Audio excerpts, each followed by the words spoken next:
saludo en el nombre del Señor desde este ruidoso lugar que nos encontramos. Nos encontramos en el Congreso de Educación Religiosa en la ciudad de Los Ángeles. Así que verán ustedes pasar gente que se va a detener, gente que quiere salir en cámara. Este es un congreso. Pero lo más importante del congreso es que hemos logrado traer para ustedes a una hermana que van a conocer y van a amar mucho, como yo la respeto y la amo mucho. La hermana Ondina Cortés. Correcto. La orden suya es Misioneras Claretianas. Misioneras Claretianas. Ahora sí ya tenemos completa a nuestra querida hermana Ondina. Hermana, vamos a hablar un poco después del lugar en que Dios la tiene en este momento sirviendo en la iglesia, pero ¿nos quiere hablar un poquito de Ondina? ¿Quién es Ondina? ¿Dónde nace? Cuéntenos un poquito de usted, hermana. Bueno, nací en Cuba, nací con la Revolución Cubana, a los 9 meses exactamente del triunfo de la Revolución. ¿En La Habana? No, en Matanzas, Matanzas, que es la provincia que está al lado de La Habana, ¿no? Ajá. Crecí allí hasta los 10 años más o menos, viví en Cuba, es decir que pude experimentar un poquitico lo que es el comunismo, la experiencia de mis primeros años, y entonces emigramos a Estados Unidos. Pero cuéntenos un poquito de su familia, ¿cuántos son ustedes? Bueno, salimos todos. ¿Cuántos fueron de hijos? 2 hermanas, yo soy la pequeña de las 2 hermanas. O sea, las 3 mujeres. 2 mujeres. Bueno, ¿y usted? Sí, mi hermana y yo. Ah, solamente, dos. Sí, dos nada más. Y pues mi familia religiosa hasta cierto punto. Lo clásico de que recibí los sacramentos, etcétera, etcétera. Una vez que ya emigramos a Miami, prácticamente la fe quedó en segundo plano y lo primero era pues salir adelante, la parte diríamos económica, ¿no? Pero sí, sería interesante solamente para gente que no conoce Sí. mucho quizá la tragedia Sí, del pueblo cubano. sí. Muchos de ustedes que tuvieron que dejar su patria, salieron prácticamente casi con lo opuesto, ¿no? No, sin prácticamente. O sea, literalmente. Sí, literalmente. Usted, papá, mamá y su hermano Y mis abuelos también. Sí. salieron con lo opuesto. Los padres de mi mamá y los padres de mi papá ya estaban en Estados Unidos. Fuimos los últimos, el último núcleo familiar que pudimos salir. Estamos hablando de la época de lo que llamaban los vuelos de la libertad, Ajá. que fue la segunda emigración. La primera emigración fue las personas que inmediatamente tuvieron esa visión de que aquello no era favorable para sus familias y para su fe. Y la segunda emigración fue lo que nos demoramos más, mis padres, por ejemplo, por una serie de razones. Entonces entramos en lo que se llamaron los vuelos de la libertad, que fue la emigración que estuvo entre 1965 y 1971-72.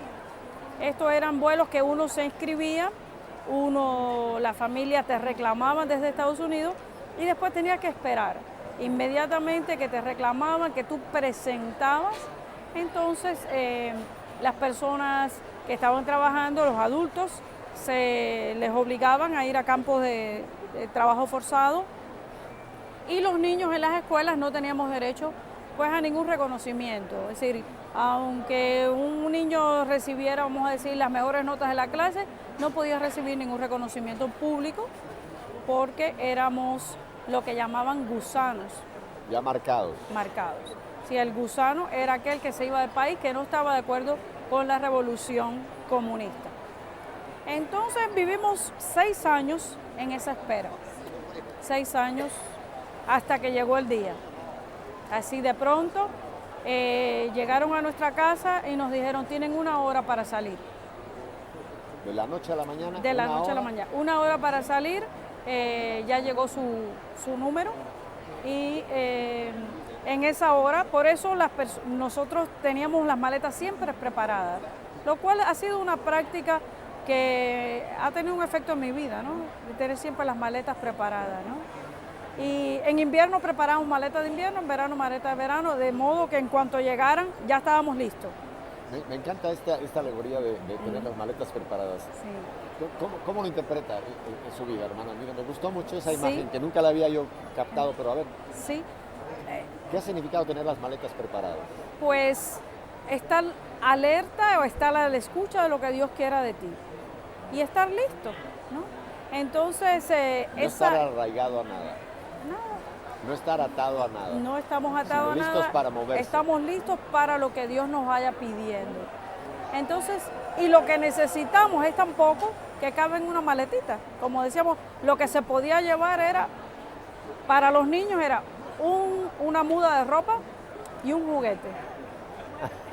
Entonces mi hermana sacó una muñeca, yo una muñeca, y con eso salimos. ¿Todavía la tiene la muñeca? Todavía la muñeca está en casa de mi mamá. Me imagino, Sí. me imagino el Sí. recuerdo. Una muñequita que se llamaba Dunia. Dunia. Dunia. Era una muñequita de origen español, porque en aquella época había mucho juguete español y chino en Cuba. Entonces mi muñeca Dunia salió conmigo. Me va a permitir que yo me robe un poco ese concepto de tener las maletas para en otro momento Sí. compartirlo. Me gustó mucho esa idea. Creo que es una forma muy linda de cómo debemos peregrinar, ¿verdad?, en esta vida. Sí. Siempre con las maletas para estar dispuestos a lo que el Señor quiera, en el tiempo que quiera y como Él quiera. Gracias por ese compartir. Y cómo las experiencias de la vida, sin ninguna buena voluntad por parte de las que producen esas experiencias, nos producen crecimiento espiritual. Ajá. ¿No? Bueno, ahí se aplica lo que nos dice Pablo, ¿verdad? Sí. Dios interviene en todas las cosas para el bien. Así mismo. Aún en una inmigración como esta tan trágica, pero Dios tiene un plan Sí. en todo lo que va ocurriendo. Y eso ¿verdad? me ha hecho mucho pensar. Por ejemplo, en Navidad yo pienso mucho cuando veo que los Reyes Magos encuentran a Jesús gracias a Herodes. ¿Sí? Con la mala intención de Herodes, Ajá. es el que le indica hacia dónde. Entonces, Dios escribe derecho con renglones En torcidos. renglón torcido. Y para los que aman a Dios y para los que Dios ama, todas las cosas sirven para bien. Cuando ustedes salen de Cuba, ¿tienen la idea que algún día volverán? ¿Quedó esa ilusión o ya sabían que eso podía ser un asunto? No, esa migración Ajá. de los vuelos de la libertad, yo diría que hasta el año 80, todo el que salió de Cuba salió para nunca volver. Ese es el... Por eso las personas que salen después no entienden el desarraigo y la herida de esos primeros 20 años de migración, porque era un corte radical. Como niña yo sabía que eso iba a pasar y pasé esos 6 años grabando en mi mente mi tierra, mi ciudad. Tanto así que yo recordaba hasta los diseños de las losas del piso, porque era como llevarme a Cuba conmigo, porque pensé que nunca volvería. Entonces, eso produce también en el corazón una ruptura profunda, que los que han salido ya en otras épocas donde el regreso ya era posible, a partir del 79 empezó a regresar lo que llamaban los vuelos de la comunidad, unos pequeños contactos de personas que regresaban. Esas generaciones que salieron de ahí en adelante salían con otros sentimientos, ¿no? Entonces, esas primeras 2 olas de exilio que llamamos la primera ola y la segunda, que son los vuelos de la libertad, tienen esa sensación de una ruptura total, el fin de esa experiencia, ¿no?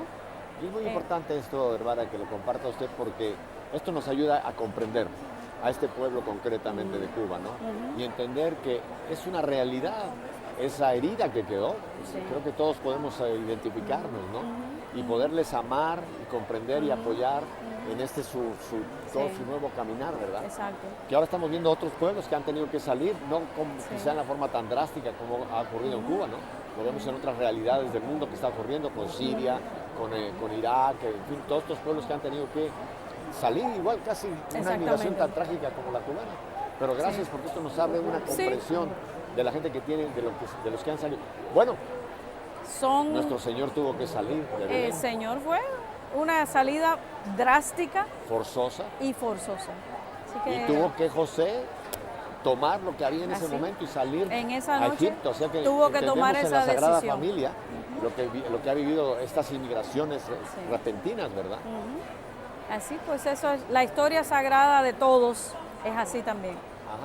porque Entonces llegan a un país donde no conocen la lengua, gracias a Dios ya hay un grupo familiar que puede recibirles. Sí. ¿Y cómo es esta experiencia, Ondina, de llegar a una nueva cultura, una nueva lengua, todo algo diferente? Bueno, para los niños el aspecto de inculturación y de adoptar la lengua se hace más fácil, porque pues, básicamente uno tiene esas habilidades cuando es pequeño. Los adultos son los que en cierta manera, y sobre todo los ancianos nunca dejan a Cuba, porque ya para ellos no hay un nuevo comienzo. La generación del adulto que toma la decisión para salir, hay una cierta esperanza y una disposición a luchar con lo que sea. El niño, cuando lo sacan de ese contexto, hay una sensación de impotencia, porque no salió porque quiso, salió porque lo sacaron. Entonces no hay una agencia en esa decisión y eso también tiene sus repercusiones, ¿no? Eso, los que salimos como niños vivimos todo eso desde esa experiencia de que no podíamos hacer otra cosa, ¿no? Que venir con nuestros padres, pero en cuanto a la inculturación fue mucho más fácil porque se nos facilitó. Pues yo fui a vivir en un área de Miami que usted conoce muy bien, que es Hialeah. La ciudad que prospera. Exacto. Entonces allí en Hialeah crecí, es como mi segunda patria.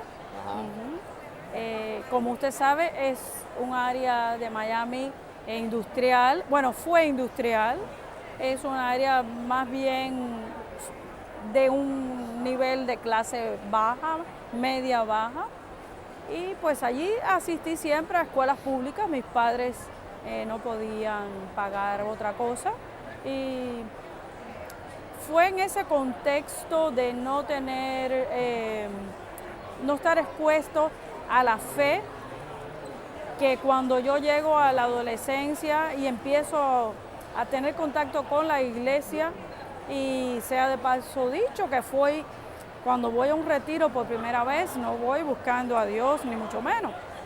Voy como iban todas las demás amiguitas mías, a pasarla bien. 3 días fuera de casa, esa idea me encantó. Me dijeron, no, hay una cosa que se llama retiro. Digo, sí, pues mira, van y se pasan 3 días. Pues apúnteme, que para allá voy. ¿Qué parroquia era la que lo ofrecía? San John. ¿San John? Pero esto es un programa que se llama Encuentros Juveniles, que existe hasta el día de hoy, claro, que se acababa de fundar en el año 73. Ajá. Entonces yo todavía no tenía la edad para ir, pero como saben los encuentristas, me colé y me metí.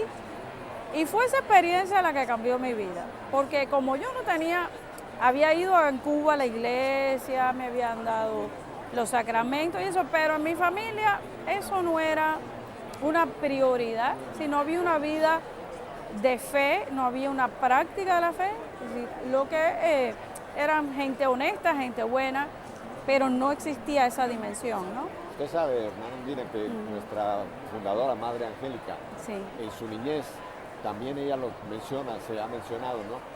Ella mencionaba que en esos años de hambre que ella pasó, ella decía, a mí no me importaba Dios en ese momento, yo no buscaba a Dios, yo lo que buscaba era cómo comer, claro, cómo poder subsistir. O sea que, y mire dónde Dios después lleva a una persona que tiene que pasar por este pequeño desierto, ¿no? Sí. Pero Dios está ahí. Sí. Dios está ahí, aunque nosotros no lo buscamos, Él está ahí. Sí. Y claro, estaba ahí con Ondina y va moviéndose en la vida de... Dios es el que nos busca. Ajá. Dios es el que nos busca. Nosotros creemos que buscamos a Dios, pero el que nos busca es Él. Ajá. El que nos sale al encuentro, que toma la iniciativa. Y eso en mi vida fue así, porque yo no lo fui buscando. Yo no fui al encuentro a buscar a Dios. Yo fui a pasarla bien. 3 días fuera de casa, con mis amigas. Pero allí me estaba esperando. Ajá. Me estaba esperando y yo creo que el hecho de que yo no tuve la oportunidad de ir a escuela católica y todas esas cosas, cuando yo descubro el Evangelio, digo, wow, cuando yo empiezo a conocer a la persona de Jesús, me tumbó. Ese fue amor a primera vista, ¿no? Usted tiene una memoria muy buena. ¿Qué recuerda de ese retiro como este es el momento? Yo sé que 3 días son 3 días, sí, pero ¿hay algún momento así que diga, aquí sí, este momento me marcó? Fue la noche del sábado. Noche de sábado. ¿Entraron viernes? Sí, estamos ¿El sábado? viernes. La noche del sábado ya habían dado una charla sobre la persona de Jesús. Y quién era Jesús y cómo Jesús se relacionaba con las personas. Pero cuando llegó el punto es que Jesús creía en mí y contaba conmigo y confiaba en mí, ahí fue donde dijo, pero... Y en cierta manera yo creo que yo no fui una niña buena. Como le digo, yo tenía una hermana 4 años mayor que yo y mi hermana era una niña modelo. En la escuela, en la casa, mi hermana era la niña perfecta. Tanto así que cuando los maestros la tenían a ella de alumna y atrás a los 3 años y medio venía yo, decía, pero ¿cómo es posible que son hermanas? ¿No? Yo era de esas niñas que andaban todo el tiempo en la rectoría ahí de penitencia, haciendo copias, no debo hablar en clase, no debo hablar en clase, no debo hablar en clase. ¿No? Y realmente yo pensaba que yo no era una niña buena. Y yo tenía esa sensación. Cuando yo veo y experimento en esa noche que Dios cuenta conmigo y quiere algo de mí para servir a los demás, yo me quedé igual. Yo no pregunto mucho las edades, pero más en esta me interesa. ¿Qué edad tenía usted en ese momento? 14 años. Una adolescente, en pleno despertar de todo su ser. Y entonces esa experiencia, cuando yo salí de allí, esa mirada de Jesús en mi vida, de que contaba conmigo, eso es que yo no podía parar. Decían, no, porque están dando un curso aquí, allá que me iba. Allá que me iba. Y yo, como digo que tenía 14 años, yo no guiaba, yo no manejaba. Entonces contaba que si un amigo me llevaba, que si la persona... Ni siquiera guiaba, no tenía carro, no tenía nada. Yo buscaba cómo llegar a los lugares, cómo poder ir a las conferencias para aprender más. Un hambre de Dios. Exacto. Un hambre de conocer más. Ese Jesús que me había mirado, yo quería saber todo sobre él. Hermana Ondina, cuando usted oye aquel canto que tanto cantamos, Señor, me has mirado a los ojos, sonriendo, has dicho mi nombre. No, ahí fue ese canto vino después. Sí, claro. Fíjese que eso fue hace tanto tiempo que Gabaraín yo creo que todavía no lo había ni escrito. Pero ese momento. Pero ese canto vino después. Ese canto ya fue como la confirmación final. Ajá. ¿No? En la arena he dejado mis redes. Y entonces, ¿qué? Y ahí toda esa canción, ¿no? En mi barca no hay oro ni espadas. El Señor sabía quién yo era. Tú necesitas mis manos, mi cansancio. Que a otros descanse. Amor que quiera seguir amando. Hermano, Ondina, ese canto tiene una teología tan fantástica. Y hablo de teología, no estoy hablando de una teología elevada, no. Realmente si meditamos lo que en ese canto, yo muchas veces lo he dicho en algún otro ambiente, hay que tener mucho cuidado cuando cantemos El Pescador de Hombres, porque hay que repasarlo bien si estamos cantando de dientes para afuera o estamos viviendo esa vivencia profunda que ese canto nos refleja, ¿verdad? Sí. El Pescador de Hombres. Pues después de tantos años, esa canción nunca la puedo escuchar sin algo dentro decirme, recordarme aquella primera mirada. Ajá. Y han sido muchos años, ¿no? Ya 4 años después, ya yo tenía mi discernimiento claro y entré al convento. ¿Nunca contempló usted la posibilidad de un matrimonio, de quizás, lo tuvo usted en la balanza? Bueno, cuando yo primeramente tengo esa experiencia, yo no entiendo qué está pasando. Y yo sigo, ¿no? Sigo buscando, yo no conocía religiosas. En aquel movimiento no había ninguna monjita ni nada. Solamente había conocido unas monjitas, pero mi imagen de las monjitas era, ay, tan buenecitas, eso a mí no me llamaba la atención. No era atractivo. Ajá. Eso no era para mí, eso estaba bien para las películas, pero no para mí. Entonces, yo no identifico que lo que yo estoy viviendo es vocación, porque no tengo algo fuera que me ayude a conectar las dos cosas, ¿no? Solo un deseo, solo una búsqueda.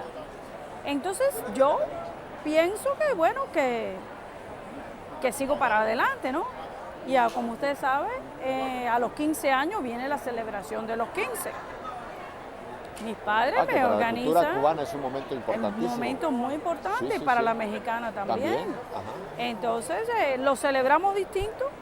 Los mexicanos mucho más religiosos, a veces presentan a las chicas en la iglesia. Los cubanos no, el cubano es fiesta y para de contar. Ajá.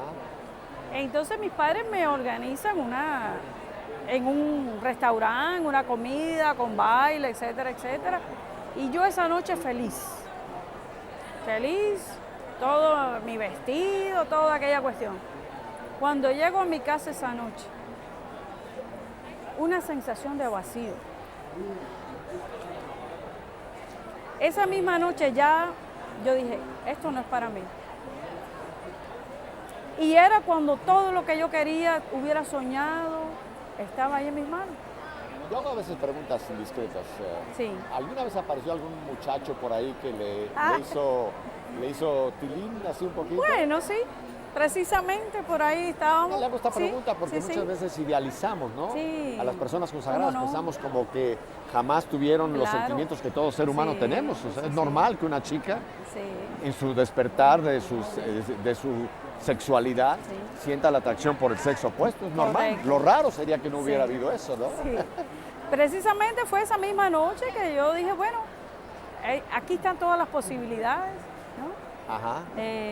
La pareja para bailar, la pasamos muy bien, mis amistades. Y fue precisamente, digo, ¿sabes qué? Esto no. ¿Tuvo algún chico Sí. así en particular que más le... Ay, sigue empujando por ahí. Sí, pues sí, precisamente esa noche estaba un muchacho que me gustaba bastante. Claro, claro. Muy buena persona. No, le pregunto porque es sí, interesante cómo usted tiene una serie de sí, posibilidades, o sea, sí, todas las posibilidades, sí. y ya entonces ahí es donde Sí. dice claramente, aquí es donde yo Es quiero... precisamente cuando tuve todo fue cuando opté por Eso es. ¿sí? Porque creo que para optar hay que tener opciones. Si uno nada más que tiene una opción, no ha hecho una opción verdadera. ¿Sabe por qué le insistí en esto? Porque nos están viendo muchas chicas, hermano. Ajá. Hoy nos están viendo muchas jovencitas. Sí. Y piensan lo que usted quizá diga, no, las monjitas son un llamado fuera, Sí. aparte. Sí. No, yo soy una chica que Sí. me gusta el baile, me gusta un Sí. chico, esto no es para mí. No, es normal. Sí. Dentro de esa perspectiva Ujú. puede venir ese Claro llamado que del sí. Señor, ¿verdad? Y de hecho hay muchísimos casos de personas que han tenido incluso una relación larga y llega un momento que dicen, mira, me voy al convento, Mire, aquí la me están voy al viendo. seminario. Aquí la están viendo, chicas. ¿Qué Sí. les dice a ustedes a esas chicas de 14, 15, 16 años? ¿Qué sería un consejito que les diera a usted en este momento? A ver. Yo creo que lo primero es que estar abiertas, ¿no? A estar abiertas a que Dios piensa en ti de una manera especial y piensa en ti de una manera que te compromete a una respuesta, ¿no? Pero que Dios nunca nos quita nada, al contrario, nos da todo. Entonces cuando hacemos esa opción y cuando dejamos lo que pensamos que podía traernos la felicidad, el Señor nos da el 100 por uno. Y eso fue la experiencia, ¿no? Es decir, en esa noche cuando yo sentí el vacío de las posibilidades, y quiero decir las posibilidades que son buenas, porque el matrimonio Es una opción vocación, claro. maravillosa, igual camino de santidad como las otras opciones cristianas, ¿no? Y usted muy bien lo sabe y muy bien lo testimonia. Sin embargo, cuando tú sientes profundamente que eso no es lo que Dios quiere para ti, que es la cuestión, no es que el otro es peor o mejor, lo que es bueno para ti como persona, entonces ahí es donde tienes que dar el paso, porque ahí precisamente donde está el camino de tu felicidad personal.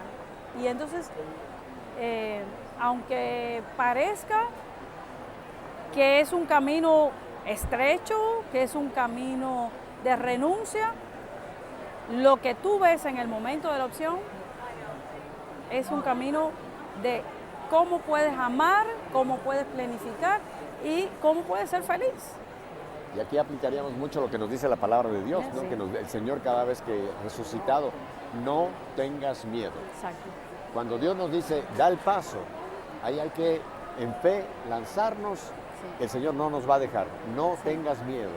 Sí, el Papa Benedicto XVI decía mucho eso, lo dijo cuando él comenzó su papado, dice, Dios nunca nos quita nada, al contrario, cuando nos pide algo nos da más y nos planifica. Entonces hay que tener, eso sí, la fe de Abraham, para saber salir andando a veces sin saber a dónde vamos, porque la manera como Jesús llama es así. Jesús cuando empieza a llamar por allí, por Galilea, empieza a buscar a sus primeros discípulos, nunca les presenta un programa, mira, vas a hacer esto, esto y esto, que si le dice todo lo que venía, quizás algunos ni se apuntan, ¿no? Pero simplemente los mira y le dice, ven y sígueme. Sonriendo, has dicho mi nombre. Vamos a ir a un breve mensaje, Sí. hermana Undina. Te agradezco muchísimo, muchísimo. No, el habernos gracias a abierto. ustedes y Pero gracias ahora vamos a este programa. Ahora no se vaya de ahí porque ahora vamos a hablar, una vez que la hermana le ha dicho al Señor sí, vamos a ver el fruto de ese sí para el reino de Dios. Volvemos enseguida.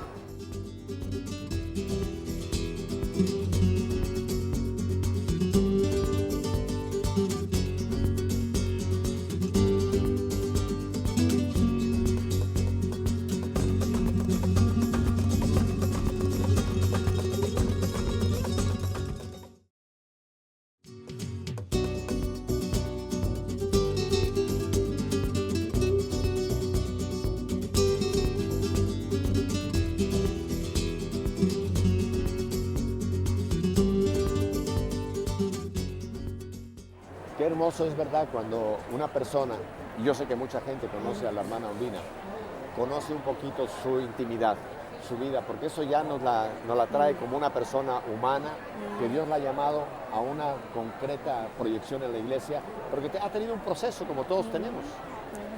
Llegamos a ese momento de los 15 años, hermana, Sí. cuando usted dice claramente, ahora sí sé lo que yo quiero decirle al Señor, aquí un sí. ¿Qué pasa a partir de ahí, hermana Undina? Bueno, tenía que terminar secundaria, me parecía que lo que quedaba por delante era un mundo de años, porque las religiosas me dijeron, no, hasta los 18 no puedes entrar. Me salté una cosa y es cómo conocí a las claretianas. Ah, bueno, qué bueno que Yo no conocía religiosas, entonces en aquella época empezaron algunas religiosas a pasar por allí y un día una amiga me dice, oye, ¿quieres acompañarme a unas hermanitas que trabajan allá? Hay una tal Sister Carmen que trabaja allí en San Benito y voy a ir a verla para algo. ¿Quieres venir conmigo? Y, ay, chica, yo la verdad que eso de ir a convento y eso. Cubano. Oye, Sí. me encanta. Entonces nada, ahí la acompaño. Estaba allí 3 hermanas, Carmen, Regina y Soledad, que hoy en día es nuestra madre general. Cuando yo conocí a aquellas hermanas, aquello fue interesantísimo porque había una dinámica entre ellas de naturalidad, de simpatía, de un ambiente y eso fue, y por otro lado podía haber mujeres preparadas, mujeres inteligentes, apóstoles, misioneras, y creo que esa combinación de la dimensión fraterna y la dimensión misionera también fue una experiencia. Cuando salí de allí, al lado había otro convento de otras monjas. ¿Y qué va? Yo cuando salí de esa casa, yo dije, son las claretianas. Ajá. Y también fue una claridad, y eso también tengo el día, el 21 de septiembre de 1975. Llegué allí y fue bastante claro para mí. Espérenme, 21 de septiembre ¿de qué año? Del 75. 75. Fíjese que yo tuve mi encuentro con el Señor un 21 de septiembre, pero del 72. Ah, pues. Pero ese mismo día, a lo mejor ese día tiene algo especial. Pues no sé. ¿Algo? Así que ese ¿Quién día, sabe? 21 de septiembre de 75, Sí. tuvo usted un siguiente fogonazo de por dónde va la cosa. Así que ya tenía las 2 primeras partes y ya me tocaba esperar. Claro que cuando se fue acercando, empecé a tener un poquitico de miedo y entonces yo había aplicado para estudiar teología y yo, bueno, quizás Dios se conforme con que yo estudie teología y pues me dedique a la teología y a servirle en la iglesia. No hay para qué tengo que ser monja, ¿verdad? Claro. Hay muchas maneras de servir a Dios, no tiene que ser monja uno. Y me fui a estudiar a Barry University y comencé. Y ya terminando el primer semestre dije, ¿qué va? Dios no quiere mi cabeza, Dios quiere toda mi persona. Ajá. Y fui, entregué la beca, entregué todo lo que tenía, escribí a las claretianas y dije yo quiero ser religiosa. Y entré. En febrero entré, en el año 78. ¿Y papá y mamá en todo este proceso, cómo lo veían claro o no lo veían claro? ¿O pensaba que Ondina estaba un poco con coquitos en la cabeza? Exactamente. Bueno, principio hubo una cierta resistencia por mi familia, ¿no? Mi padre, un hombre que no se decía que era una persona de fe, pero siempre una persona que respetaba mucho. Y entonces me dijo, yo no estoy de acuerdo, pero yo respeto. Pero hubo otra experiencia en mi familia que también nos abrió los ojos, y es que justo a los días de yo recibir la aprobación para entrar, a mi papá le declararon que tenía cáncer, ¿no? Entonces comienza ya otro proceso en mi familia, lidiando con esa realidad. Mi papá con 53 años empieza a lidiar con eso. Y fue eso que nos ayudó a ver qué era lo que realmente importaba en la vida, ¿no? Cuando vienen esas pruebas, ¿no? Ante la experiencia de la enfermedad, esas cosas que no podemos controlar. No podemos controlar, aunque tengamos dinero, aunque tengamos todo, que no lo teníamos. Hermano, usted sabe, yo acabo de pasar por un proceso similar. Yo sé, por eso le digo, porque sé que usted entiende perfectamente. Incluso la noche antes de yo entrar al convento, que se suponía que entrar el 2 de febrero, llego a mi casa de la despedida que me hace mi grupo juvenil y mi papá está completamente amarillo, ya estaba haciendo el tratamiento de oncología y me dice, no, tenemos que irnos para el Jackson, porque mi papá no tenía seguro con los 53. Jackson es un hospital muy público. Importante en el área de Miami, para que sepan. Es un hospital público para las personas que no tienen seguro, así que vivimos toda esa experiencia de tener una enfermedad, no tener seguro médico, no tener derecho al Medicare, Medicaid ni nada de eso. Allí nos fuimos al hospital público a ver, pasar la noche entera allí en una sala esperando como todos los demás pobres que estaban allí cuando nos atendían. Y por fin pues se le dijeron que no, que tenía unas hemorragias muy fuertes y que no se sabía por dónde estaba sangrando. Y allí pasamos varios días en el Jackson sin ver, todos los días le ponían transfusiones y al otro día lo mismo. Entonces fue cuando yo hablé con el Señor muy en serio y le dije, mira, esto no fue idea mía, fue invento tuyo. Si tú quieres que yo sea religiosa, mira a ver cómo tú te las apañas.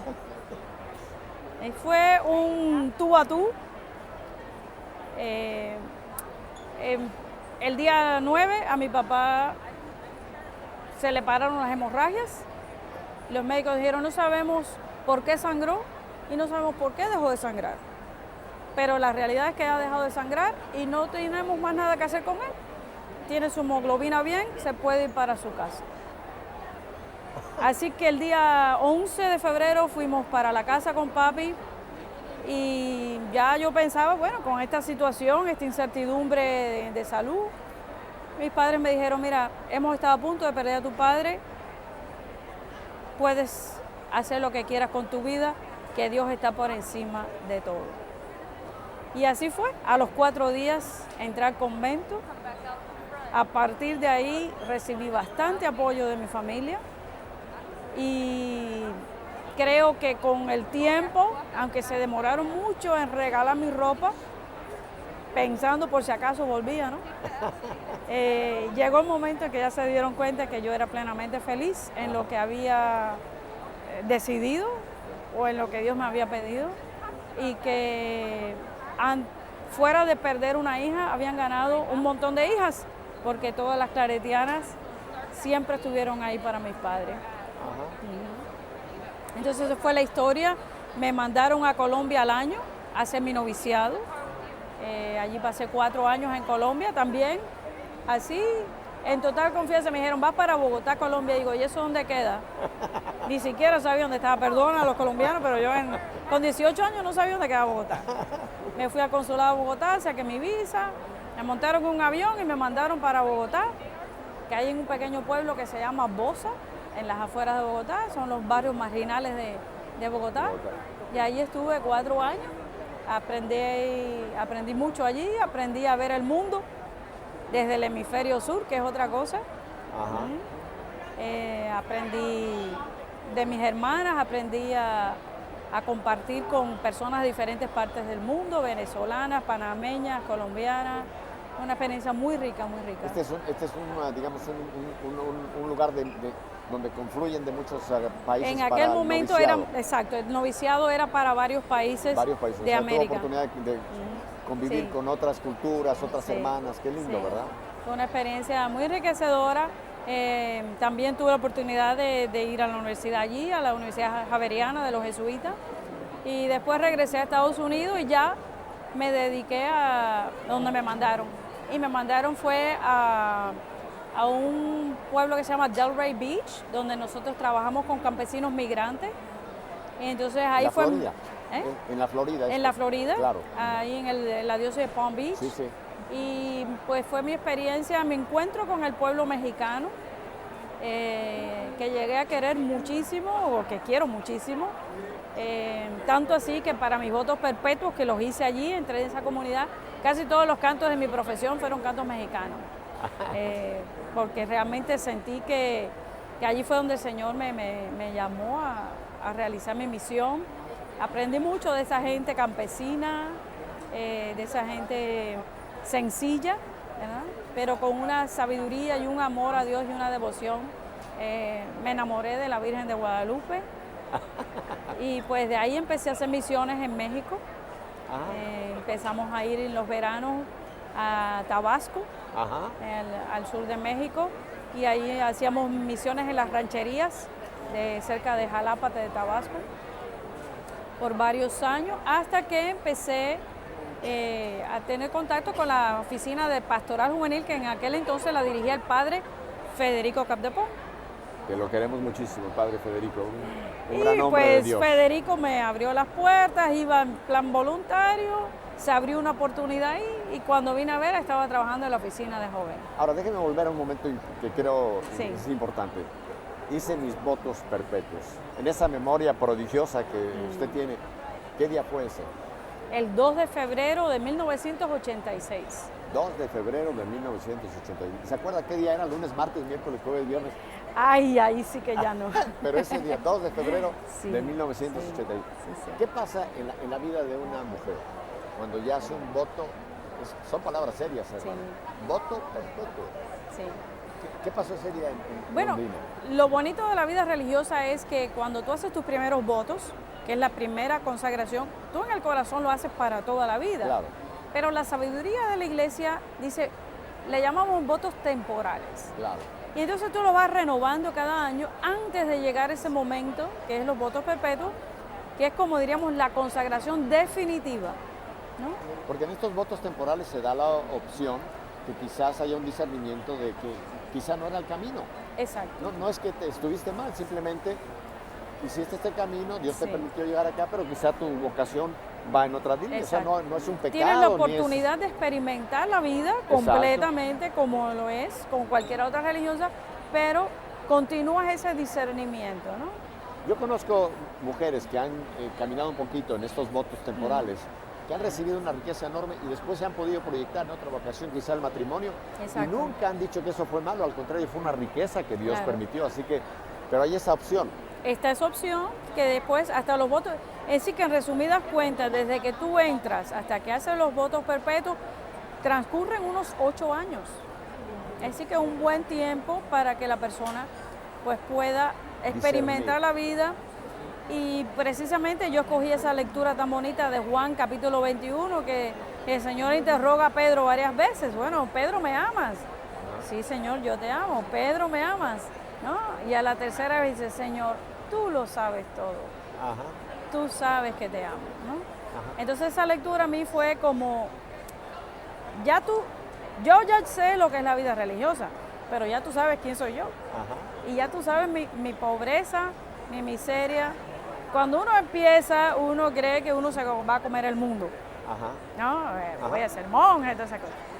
Cuando uno llega a los votos perpetuos, tenía que haber tenido una experiencia ya de darse cuenta, de encontrar su verdad, de encontrar su limitación, su pobreza.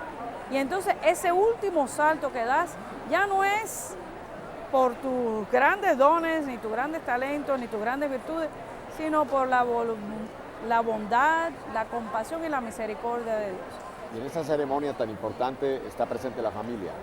Sí, sí, cómo no. Estaba, la familia y el pueblo y todo. Claro, pero de la suya estaba papá, mamá. Estaba mi papá, mi mamá, mi abuelita paterna. ¿Y su hermana modelo? Mi hermana no pudo estar. Mi hermana no pudo estar. Digo modelo porque así usted la calificó. Sí, porque mi hermana, irónicamente, aunque la misionera soy yo, mi hermana se casó con una persona, David, mi cuñado, que trabajaba para una corporación internacional.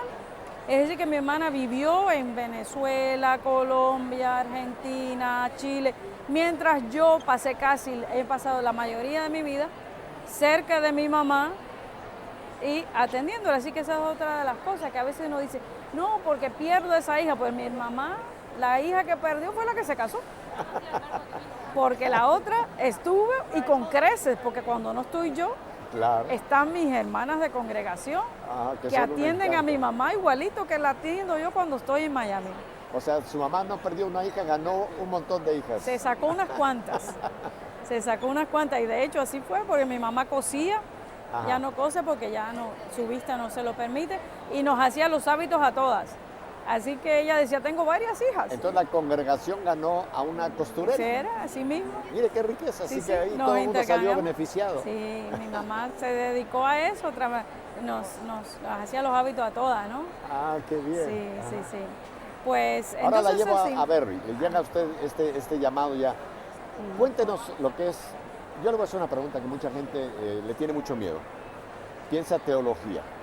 Piensa que teología es una ciencia intelectual para unos cuantos selectos nada más, pero que para el resto de nosotros, los pobres humanos, está muy lejos de nosotros. ¿Qué es el estudio de teología y la teología dentro de la iglesia, hermano? Sí. Bueno, cuando yo le dije a mi papá me dijo, ¿qué vas a estudiar? Eso es antes de entrar, ¿no? Yo voy a estudiar teología. Sí, mi papá, ¿y eso para qué sirve? Fue la pregunta de mi papá. Y esa pregunta la he tenido en mi mente todo ese tiempo, ¿no? Y en aquel momento para mí era un poco porque me fascinaba. Yo quería conocer a aquel Dios que había conocido experimentalmente, pero quería conocerlo también intelectualmente. Entonces quería conocer todo sobre Dios, un camino de conocimiento. Pero el para qué sirve fue una pregunta muy válida. Porque lo que terminé estudiando, que es lo que hago en la Universidad Santo Tomás, es teología práctica. Y la teología práctica es cómo esa fe tiene que incidir en las realidades del mundo. Porque la fe no simplemente pareciera, ay, qué bueno es Dios y yo lo quiero muchísimo. Porque para eso no vino Jesús. Claro. Jesús vino para cambiar el mundo. Para transformar todas las realidades, como dice Evangelii Nunciandi, transformar desde dentro todas las realidades con el Evangelio, ¿no? Esa es la visión de Jesús, es que esto que tenemos, que es un desastre, nada más que hay que mirar los periódicos, tiene que llegar a ser reino de Dios. Entonces, para que este desastre que hemos hecho llegue a ser reino de Dios, hace falta primero entender cuál es ese proyecto, qué es lo que hace la teología. Nos presenta, bueno, este es el camino, este es el mapa por donde llegar, ¿no? Para que esta realidad sea transformada. Entonces, creo que la teología, toda teología tiene una dimensión práctica. Yo estudio precisamente, específicamente teología práctica, pero toda teología tiene que tener una incidencia en la vida nuestra. Y no es para una relación conmigo y Dios y yo me siento bien. Muchas veces hemos pensado que la fe es algo como terapéutico para hacernos sentir bien y para hacernos sentir mejor, ¿no? Si la fe es algo que siempre es personal, pero nunca es privado. La fe siempre tiene una dimensión pública. Claro. Y tiene que tener una incidencia social de transformación. Si no, no es la fe de Jesucristo, ¿no? Si es nada más que entre Dios y yo y para hacerme sentir bien, es una fe terapéutica, pero no es una fe al estilo del Evangelio. Entonces, creo que la finalidad de la teología es eso, es darnos esa luz, es mostrarnos el mapa, es enseñarnos por dónde es que está, ¿no? Porque yo creo que estamos creados para la felicidad, estamos creados para la armonía, pero muchas veces la buscamos por donde no anda. Correcto. Entonces, la teología nos dice, esto es el sueño de Dios para el mundo. Y si tú coges este plan, este camino, por aquí es que vamos a encontrar lo que todos estamos deseando, que es ser felices, ¿no? La misma palabra es interesante, teos, Dios, logos, conocimiento, ¿no? Es el conocimiento de Dios, pero es un conocimiento que no se puede quedar en una mera experiencia intelectual, Claro. sino tiene que salir de mí. Yo conozco para después esta realidad que yo conozco la proyecte yo Correcto. concretamente en donde Dios me ha llevado para que se proyecte y haya un cambio, Exacto. si hay un instrumento de cambio, traiga a ese Dios Sí. a que cambie esas realidades. ¿Es Sí. correcta esta? Es perfectamente correcto y creo que es una de las énfasis que está haciendo el Papa Francisco continuamente, es decir, no se queden en una fe simplemente devocional, ¿no? No se queden en una fe simplemente teórica o privada. Esa fe tiene que incidir, porque si no realmente no responde. Entonces, como digo yo, a veces nos quedamos en una fe que nos alimente, que nos enriquece, yo digo, ¿sabes qué? Si seguimos a este paso y nada más que alimentarnos, tragar, recibir, vamos a terminar con personas que son obesos espirituales, porque el que come, come y come, ¿Le puedo contar algo que hace? y no hace ejercicio Exacto. y no practica, pues termina. Obesos. Algo que hace tiempo me escuché y lo uso mucho, Sí. pero con todo respeto, Sí, era la pregunta, ¿quién es un teólogo? Entonces yo respondí, una persona que conoce mucho, que ha hecho estudios profundos, conoce a Santo Tomás, conoce, etcétera, y me decía esta persona, por cierto, un pastor de la iglesia pentecostal, y me hizo esta observación, dice, Pepe, no, ese que tú mencionas es un librólogo. ah, Dice, es alguien que sabe mucho de Sí. libros. Me dice, ¿sabes quién es un teólogo? Dice, esa viejita que a lo mejor no sabe ni leer ni escribir, pero que conoce a Dios, sí, que habla con Dios, que tiene esta experiencia personal con Dios y que su vida es una proyección. de eso. Ujú. Con todo respeto, yo Sí, respeto sí, a los sí. teólogos intelectuales y yo sé que muchos me están viendo y dicen, pero se están desacreditando, ¿no? Pero le presento porque yo uso mucho este ejemplo, pero me encanta que usted lo está poniendo en la misma dimensión. La misma dimensión. Es una teología, un conocer de Dios que me lleva a las realidades para yo llevar a ese Dios. Si no, la fe sin obras, hermano. Sí, así mismo. La entonces, teología sin acción. sí. Y es que lo tenemos en la Biblia, ¿no? Sí, la fe y las obras, ¿no? Esa carta de Santiago tan interesante, ¿no? Ajá. Muéstrame, si la fe no tiene obras, es una fe muerta. Le voy a hacer una pregunta. Francisco es nuestro papa en este momento. Yo no comparo ningún papa. Cada papa ha sido quien es, Benedicto, Juan Pablo, etc. Pero tenemos a un Francisco.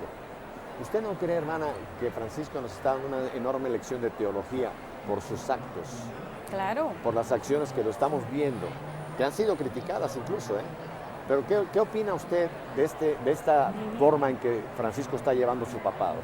Yo creo que Francisco nos está enseñando la apologética de la práctica. A ver, desmenúcela esas palabras. Vamos a ver. La apologética es la defensa de la fe. Correcto. Y muchas veces hemos pensado que para defender la fe hay que argumentar, hay que darle razones a las personas. Yo no O digo llevar que a la no. hoguera al que no. Bueno, ya eso es el extremo, ¿no? Esa es la Inquisición. Ah. Pero la verdadera apologética, lo que ha traído más personas a la iglesia, no ha sido la lucha, diríamos, argumentativa sobre la fe, la demostración de la fe, incluso el énfasis en el conocimiento intelectual de la fe, sino lo que dice la fe viene más por la persuasión, ¿no?, que por la proselitismo. Sí, hay que convencer por la vida, por el testimonio. Y creo que Francisco ha traído a la iglesia más personas que todos los ¿cómo se dice? Apologistas. Apologistas existentes. Porque la apologética de él es de la praxis, es de la vida del gesto que convence. Mira, yo he tenido experiencia con personas que incluso que no se apartan de la fe. Estuve en CNN en español, CNN en es una Atlanta. cadena muy secular aquí de noticias en Y la Estados Unidos. persona que está al frente de CNN en español, que quizás usted lo conoce, me dijo, yo no soy creyente, pero Francisco me convence. Ajá. ¿Por qué? Porque los gestos, las acciones de él, hablan más, como decía Francisco, prediquen siempre, pero con palabras cuando sea necesario. Ajá. San Francisco de Asís. San Francisco de Asís, de acuerdo. Así que yo creo que estamos entrando en estamos dándonos cuenta que realmente la verdadera forma de que esa fe llegue aún a aquellos que se han apartado de la iglesia y están regresando, no es porque le machacaron el catecismo en la cabeza, no es porque le dieron todas las razones para creer, es porque le acogieron, le recibieron, sin juicio, sin crítica, el abrazo del pastor. Hermana Ondina, en televisión el tiempo vuela horriblemente. Usted ha despertado una enorme inquietud de mucha gente, hermana. Y usted trabaja para una universidad prestigiosa, la Universidad Berry, aquí de la Florida. No, San Tomás. San Tomás, perdón. Si hay gente que tenga interés en conocer más de estos cursos, de lo que usted proyecta, pudieran contactarse con ustedes y ustedes pudieran ayudar a gente que quizá usted despertó hoy una chispa de Claro quiero sí. conocer, ¿se puede?